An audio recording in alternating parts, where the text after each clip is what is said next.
তোমার আমার রিলেশনশিপটা স্বপ্নের না। ঘুম ভাঙতেই বাস্তবতায় ফিরে আসতে হবে।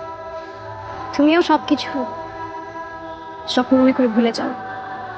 আমাকে আসলে তুমি কখনোই পাওয়ার কথা না। যদি পাওয়ার কথাই হতো তাহলে আমাদের উপর দিয়ে এতবার ঝড় হয়ে যেত। সবকিছু ভুলে যাও। আমাদের মধ্যে যা হয়েছিল বা যা হবার কথা ছিল, পারলে আমাকেও ভুলে যাও। তোমাকে অসংখ্য ধন্যবাদ।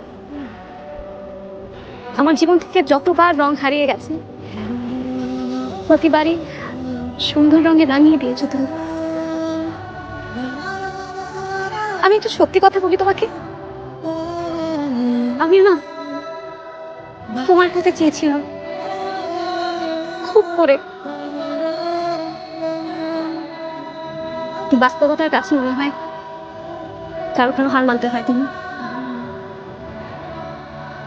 তুমি আমাকে ক্ষমা করে দিও। আমি পারলাম না। আমার বাস্তবতার কাছে আমি হেরে গিয়েছিলাম।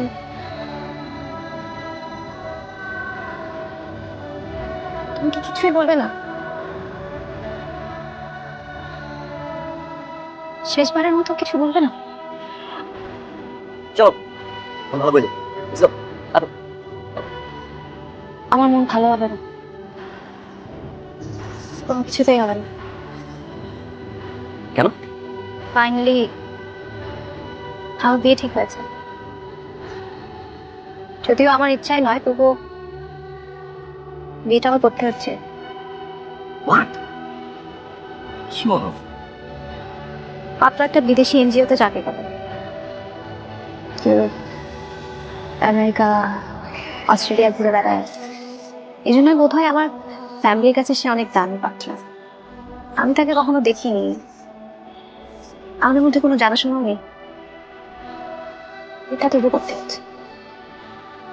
না দাদা, মিতু শোনো, অস্ট্রেলিয়া আমেরিকা ঘুরলেই সে ছেলে ভালো হয়ে যায় না।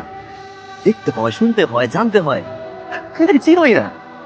কথা বলো ফ্যামিলির সাথে, প্রোটেস্ট করো। সহজ না। একটা মিডল ক্লাস ফ্যামিলিতে বাবা মার ডিসিশনটাই আসল ডিসিশন, চাইলেও না করা যায় না।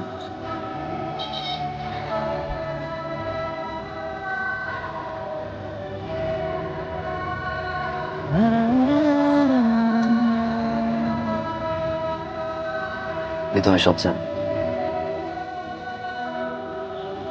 আমি তোমার পাশে থাকতে চাই না। কেন? অসহায় বলে তুমি আমার পাশে দাঁড়াতে চাও? তো ভালোবেসে পাশে দাঁড়াতে চাই, রঙিন জীবনটা ভাঙিয়ে দিতে চাই। আমি যাওয়ার জন্য আসিনি মিতু।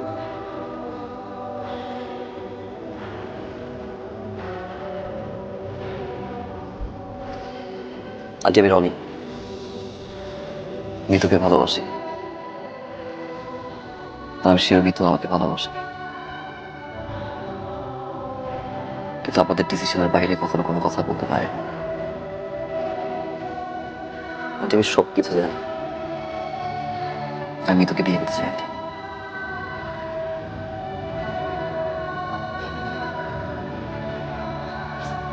মিতু আমি যাওয়ার জন্য আসিনি। তুমি Mitu listen to me. Mitu listen.